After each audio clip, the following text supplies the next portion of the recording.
Alhamdulillahi Rabbil Alamin. Wassalatu wassalamu ala Rasulillah wa ba'd. Ang panauhin natin ngayon, siya po ay si Pablito Melendez. Siya po ay tatanungin natin kung bakit siya pumasok sa Islam at siya ba ay binayaran o di kaya siya ay pinilit na pumasok sa Islam. Kuya, pakilala ka. Ako po si Pablito Melendez. Bismillahirrahmanirrahim. Dati po akong born again at nagtrabaho po dito sa Saudi. Mula noon, isang taon na po akong hindi nakakapagsamba dito sa Saudi.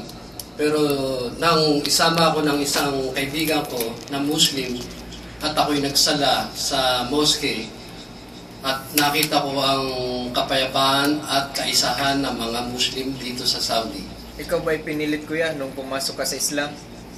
Hindi po ako pinilit o binayaran ng aking bagong religion na Islam.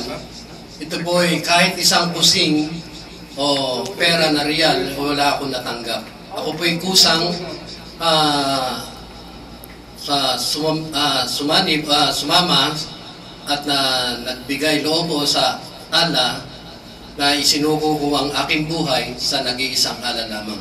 Mashallah. At narinig nyo si kapatid na Abdullah Melendez na ang pangalan niya sa Christian ay Pablito Melendez. So hanggang dito na lang at maraming salamat po, kuya. Assalamualaikum warahmatullahi wabarakatuh. Assalamualaikum warahmatullahi wabarakatuh. Salamat.